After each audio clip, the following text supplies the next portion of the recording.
Hi class, this is the overview for the 4-2 Project 1 assignment.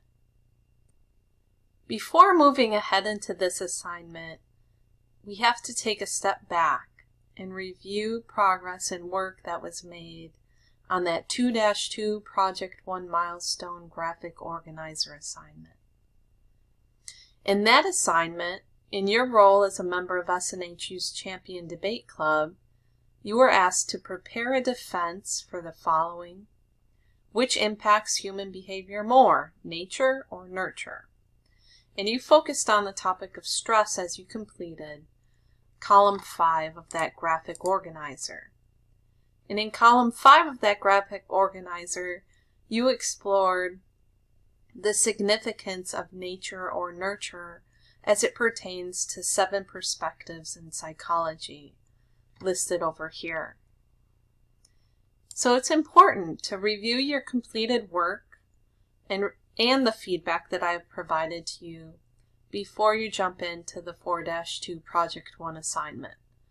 A lot of the information that you provided here will be able to be applied into this assignment. Now for the 4-2 Project 1 assignment, you and your teammates did such a good job in the last debate that you are all headed to the College Debate Bowl Championship. So this is a really big deal. And you've prepared a defense already, but now you're going to be asked to write a position paper to prepare for the debate on that same question: which impacts human behavior more, nature or nurture? In your introduction, you're going to be asked to share a thesis statement that takes a position on whether nature or nurture has more of an impact on human behavior. And a thesis statement is basically your point of view on a topic, which consists of about 1 to 2 sentences at the beginning of a paper, and it may be reiterated elsewhere within that paper, typically at the conclusion of the paper itself. And to create a thesis statement, there's 3 main ingredients. So you include the topic, the position you're taking, and evidence. And your course web text does a great job at helping you develop a thesis statement. It's very simple, right? You're sharing your position in a very direct way on this topic. And the course web text is designed in this way because for many students it's your first time developing and creating a thesis statement. So don't fret too much over creating the most elaborate thesis statement. Just make sure, like with any assignment, that you're including all of the assignment requirements so that you don't lose any credit. Then in your second paragraph, you're going to explain the influence of both nature and nurture and how they impact human behavior. Here's a great opportunity to incorporate credible sources that demonstrate your understanding of nature and nurture. For the third paragraph, you're going to go on to explain how at least one of the 7 perspectives of psychology can support your argument. And these are included in your course web text. So that's a good place to start as a credible source to reference from. When I grade this section of the assignment, under proficient, it shares that students share at least one of the 7 perspectives and how it supports their argument. So for exemplary, I'm looking for you to share how more than one of the 7 perspectives, so how multiple perspectives relate and support your argument.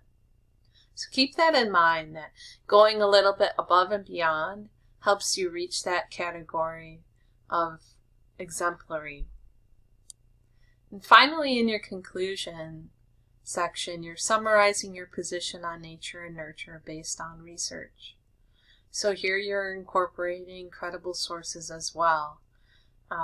Be sure that you're using proper grammar, spelling, sentence structure, paragraph organization.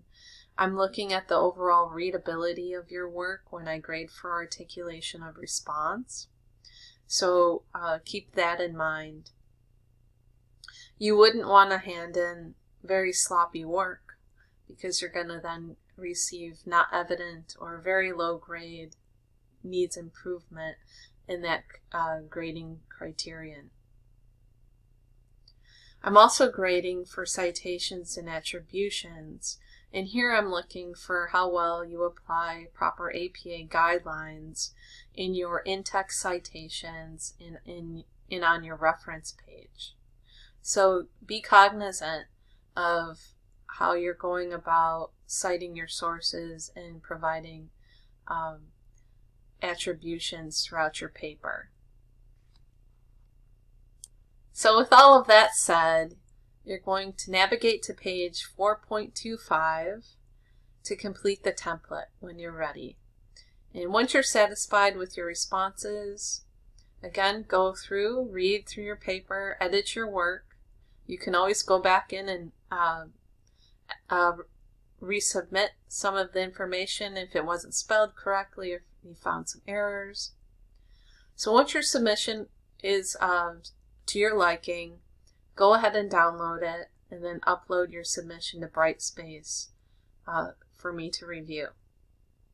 If you have any questions as you work to complete this assignment, don't hesitate to post to the General Questions Discussion Forum.